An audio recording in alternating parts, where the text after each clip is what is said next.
David Littleproud is Australia's Shadow Agriculture Minister. And David, talk about a near miss. It's a 38 tonnes of a near miss when it comes to biosecurity in New South Wales. Yeah, it is. It's a growing concern, but I've got to say it does show that our biosecurity systems are working. These detections are a good thing.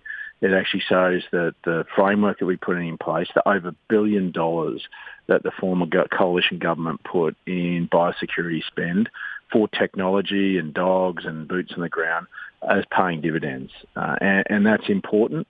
But now we need to make sure as the book is thrown at these people, that it's thrown heavily at them and that the full weight of the law is pushed towards them for what they have tried to do here. There should be no excuses for this. If you look at foot and mouth disease alone, $52 billion it cost our economy. So it's important that we continue to make sure the spending's there, but we've got the penalties in place. We lifted the penalties when we were in government, and I think this government's looking to increase them again if they can, and that's a legal issue that has to be worked through. But if they can, we will support that in a constructive way. But they also need to move towards a funding model that'll do that, and we'd actually move towards that. COVID hit, and this is about importers paying on a cost recovery model, paying on the risk that they provide, so that we can continue to ramp up the technology. And I've got to say, it's not just boots on the ground, it's not just dogs on the ground. We're the first country when we were in government to introduce artificial intelligence with 3D X-ray scanners. And this is going to change the shape of how we detect a lot of what's coming into this country. So there's a big investment in technology, but we can move towards a user pay model. Unfortunately, this government has dropped the ball on it. We brought this in the last of our budgets in March 2022. The department was to finish the consultation with the importing industry to be able to say to them, you'll go to a cost recovery model, and that'll be by the end of 2022. We're now in April of 2023, and they still haven't got it finalised. This means that the funding isn't there, and that the funding that is running out should be picked up by this cost recovery model.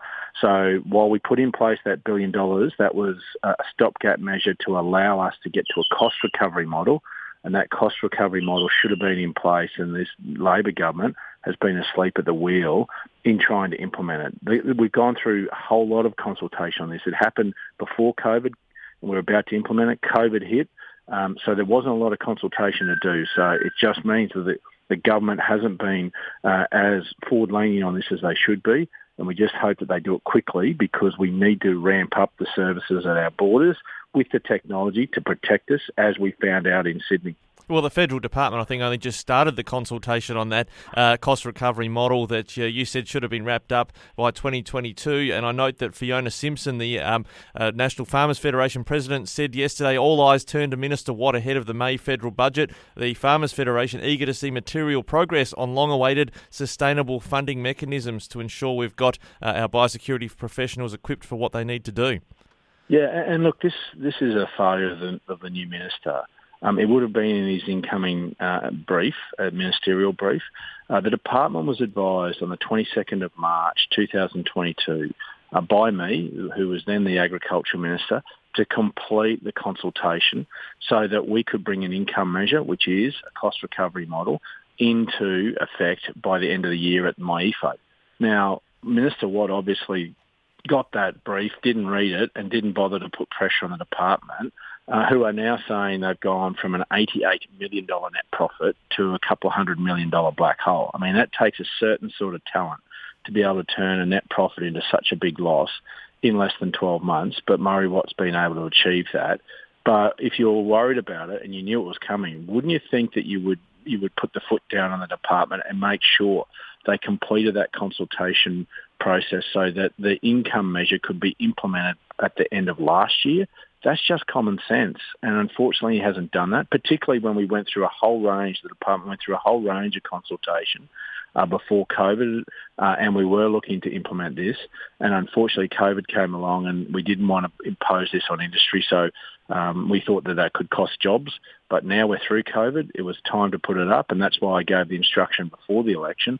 The fact that the new Agriculture Minister, Murray Watt, hasn't bothered to do anything about it, and shows that he hasn't been focused on biosecurity, whether it be the funding model, whether it be what happened with foot and mouth disease, whereby he was slow to react in putting foot mats out and banning meat from Indonesia from passengers bringing in, or whether it be with the rabies issues with dogs, people wanting to bring dogs back. Biosecurity is a serious issue, and you need a serious minister that's going to look after it. Yes, we're still waiting for Murray Watt's call from the last round of criticisms you made about biosecurity. He's a bit slow getting on to us as well. But let's get on to this topic of Queensland fruit fly in parts of Victoria as well as South Australia. But South Australia has their fruit fly free zone. What did the former government put in place in terms of better preventative measures now that we've got outbreaks in places like Waikerie? Yeah, mate, look, as a proud Queenslander, this is the only export we're not proud of. But the Queensland fruit fly is a real problem, and while it's a native pest here in Queensland, and ironically we in Queensland are unable to eradicate it because it is native, which just goes to the heart of some of the problems. But what we did is work with particularly the South Australian and Victorian governments in making sure that we put money into a coordinated effort, particularly on those borders close to the Riverland and in the Victorian side, in making sure that we were protecting them, coordinated in our approach and our technology. So there was nearly $17 million put in that coordinated approach around borders and making sure the strategy was set and that everyone signed up to it. And then there was an additional $30 million that we put in. That was to continue to ramp up that sterile fruit fly program. And that's a really exciting program where they're letting millions of sterile fruit fly out every week to be able to go and mate and then obviously reduce the numbers that way. So a plane goes up, I think, every week with sterile fruit fly. But that needed to be ramped up not just in South Australia, but needed to be ramped up in Victoria.